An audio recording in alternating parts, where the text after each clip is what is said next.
ఎందుకొచ్చా ఇంటికి? నాకింత ద్రోహం చేసి ఏ మొహం పెట్టుకొనొచ్చా? పూరి, ఆ పేరు పెట్టి పిలవకు. శివ బిందు మెళ్ళలో తాలి కట్టిన మరుక్షణమే నువ్వు మా జీవితాల్లో లేవు. ఏం మాట్లాడుతున్నావే? తను నీ వదినా? చిన్న పెద్ద లేకుండా ఏంటా మాటలు? అమ్మా, నువ్వు తనకి సపోర్ట్ చేయకు. నా చెల్లి జీవితాన్ని అందరి ముందు నాశనం చేసింది. నేను నీ పెళ్లి చెయ్యాలని ఎంత తాపత్రయపడ్డానో నీకు తెలీదా పూరి? అయితే నా పెళ్లి చేయాలి కదా నువ్వు. నా శ్రేయస్సు కోరుకున్న దానివి అయితే ఇదంతా ఎందుకు చేస్తావు? ఎంత నమ్మాను నిన్ను.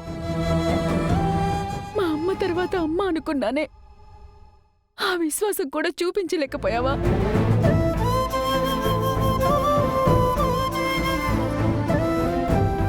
అప్పటికీ నేను అడుగుతూనే ఉన్నాను, నన్ను శివ పెళ్లి చేసుకుంటాడా అని. నేను చేస్తాను అని. నాలో ఆశలు ఎందుకు పుట్టించావు? నన్నెందుకు ఇలా చంపుతున్నావు? నేనేం పాపం చేశాను? నేను ఒకసారి చావబోతే బతికించింది ఈటల మీద పెళ్లి ఆపి అవమానించి చంపడానికేనా? అదంతా నాటకమేనా? అన్నయ్య, తనిక్కడుంటే నన్ను నేనేం చేసుకుంటానో నాకే తెలీదు.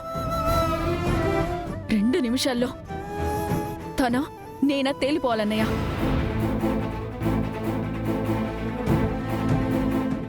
పూరి, పూరి,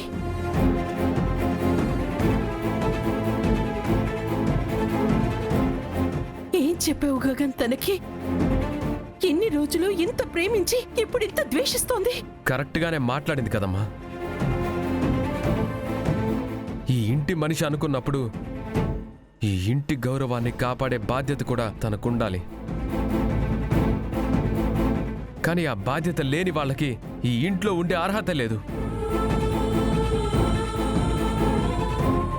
ఇంకా ఏం చూస్తున్నావు? వెళ్ళిపో, వెళ్ళిపో, వెళ్ళిపో. ఈ ఇంటి నుంచి, నా జీవితం నుంచి శాశ్వతంగా వెళ్ళిపో, శాశ్వతంగా వెళ్ళిపో, శాశ్వతంగా వెళ్ళిపో.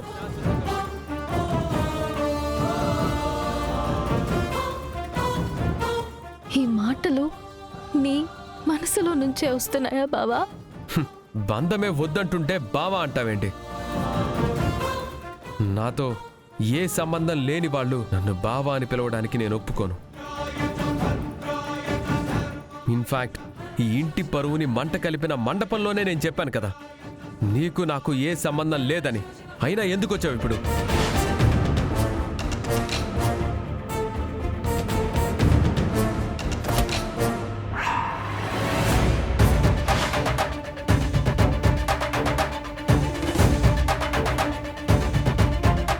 వీడి కోసమా నీ కన్న తండ్రిని కూడా కాదనుకొనొచ్చావు?